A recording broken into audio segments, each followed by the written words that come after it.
بسم اللہ الرحمن الرحیم، السلام علیکم۔ آپ دیکھ رہے ہیں الف نیوز اور میں ہوں آپ کے ساتھ ماجد علی۔ شامل کرتے ہیں آج کی خاص خبریں۔ وزیراعظم شہباز شریف اور قائد حزب اختلاف راجہ ریاض کے درمیان نگراں وزیراعظم کے ناموں پر مشاورت کے لیے آج دوسری بیٹھک ہوگی۔ گزشتہ روز اپوزیشن لیڈر راجہ ریاض اور وزیراعظم ہاؤس پہنچے، جہاں انہوں نے وزیراعظم شہباز شریف سے ملاقات کی۔ ملاقات میں نگراں وزیراعظم کے ناموں پر مشاورت کی گئی۔ اس موقع پر سابق وزیر خزانہ اسحاق ڈار اور سابق وزیر احسن اقبال بھی موجود تھے۔ راجہ ریاض کی طرف سے پیش کیے گئے 3 ناموں میں چیئرمین سینٹ صادق سنجرانی کا نام بھی بطور نگراں وزیراعظم شامل کیا گیا۔ اس موقع پر وزیراعظم شہباز شریف نے کہا کہ آئین 3 دن کی رعایت دیتا ہے، امید ہے اس سے پہلے معاملہ حل کر لیں گے۔ اپوزیشن لیڈر نے بتایا کہ نگراں وزیراعظم کے لیے 6 نام سامنے آئے ہیں، جن میں جلیل عباس جیلانی اور ڈاکٹر عبدالحفیظ شیخ نگراں وزیراعظم کی دوڑ میں شامل ہیں۔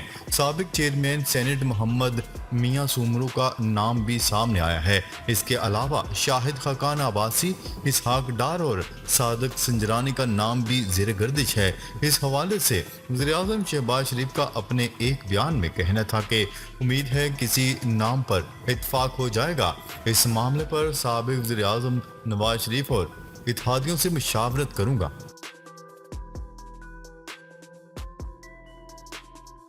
خبر کے اگلے حصے میں بات کرتے ہیں۔ سعودی عرب اور اسرائیل کے درمیان تعلقات معمول پر لانے کے لیے کسی بھی فریم ورک پر اتفاق نہیں ہو سکا، البتہ امریکہ نے بات چیت جاری رکھنے کے عزم کا اظہار کیا ہے۔ موقر امریکی اخبار وال اسٹریٹ جرنل، برطانیہ کے معروف اخبار دی ٹیلی گراف اور خلیج کے مشہور نشریاتی ادارے الجزیرہ کے مطابق امریکہ کی قومی سلامتی کونسل کے ترجمان جان کربی نے ذرائع ابلاغ کو بتایا کہ ابھی یہاں پر بہت سے امور پر گفتگو ہونا باقی ہے۔ خبرساں ادارے کی رپورٹ کے مطابق جان کربی نے یہ بات ایک کال کے دوران بتائی اور واضح کیا کہ ابھی کوئی معاہدہ نہیں ہوا ہے، تاہم انہوں نے اس عزم کا اظہار کیا کہ بات چیت جاری ہے۔ امریکی اسٹیبلشمنٹ میں نہایت با اثر تصور کیے جانے والے معروف اخبار وال اسٹریٹ جرنل نے اس ضمن میں امریکی حکام کے حوالے سے بتایا ہے کہ واشنگٹن اور ریاض نے سعودی عرب کے لیے سیکیورٹی امداد، فلسطینیوں کو رعایتیں اور سعودی عرب کے سویلین نیوکلر عزائم کو آگے بڑھانے کے لیے امریکی مدد کے بدلے اسرائیل کو تسلیم کرنے کے معاہدے کے خاکے پر اتفاق کیا ہے۔ خبر کے اگلے حصے میں بات کرتے ہیں۔ قرآن پاک کی بے حرمتی، لبنان میں سویڈن کے سفارت خانے پر حملہ۔ لبنان میں قرآن پاک کی بے حرمتی کی اجازت دینے والے ملک سوڈان کے سفارت خانے پر حملے میں دیسی ساختہ بم پھینکا گیا۔ عالمی خبرساں ادارے کی رپورٹ کے مطابق لبنان کے دارالحکومت بیروت میں واقع سویڈن کے سفارت خانے پر ایک شخص نے دیسی ساختہ بم مارا، لیکن یہ پھٹ نہیں سکا اور اس حملے میں کوئی جانی نقصان نہیں ہوا۔ سویڈن کے سفارت خانے کے ایک سفارتی ذرائع نے نام نہ ظاہر کرنے کی شرط پر عالمی خبرساں ادارے کے نمائندے کو بتایا کہ سفارت خانے کے دروازے پر ایک دیسی ساختہ بم پھینکا گیا تھا۔ سویڈن کے وزیر خارجہ کا کہنا تھا کہ خوش قسمتی سے حملے میں کوئی زخمی نہیں ہوا اور عملہ محفوظ رہا۔ اس واقعے کی تحقیقات کی جا رہی ہیں۔ سویڈن میں قرآن پاک کی بے حرمتی کے بعد دیگر مسلم ممالک کی طرح لبنان میں شدید احتجاج دیکھنے کو ملا۔ حزب اللہ نے سویڈن کے سفیر کو ملک بدر کرنے کا مطالبہ کیا ہے، جس پر لبنانی سیکیورٹی فورسز نے حملے کے خدشے سے سویڈن کے سفارت خانے کے گرد سخت حفاظتی اقدامات کیے تھے، جس کے باعث حملہ آور اندر داخل نہیں ہو سکا۔ یاد رہے کہ گزشتہ ماہ سویڈن میں 2 عراقی نژاد تارکین وطن نے قرآن پاک کو جلانے کی ناپاک جسارت کی تھی، جبکہ ایسی ہی ایک حرکت ڈنمارک میں بھی کی گئی تھی، جس پر مسلم دنیا میں شدید غم و غصہ پایا گیا اور OIC سمیت دیگر عالمی برادری نے شدید احتجاج کیا تھا۔ خبر کے اگلے حصے میں بات کرتے ہیں۔ بھارتی وزیر اعظم نریندر مودی کے خلاف تحریک عدم اعتماد ناکام ہو گئی۔ بھارتی میڈیا رپورٹس کے مطابق لوک سبھا میں حکومتی اتحاد کی 331 اور اپوزیشن اتحاد کی 144 نشستیں ہیں۔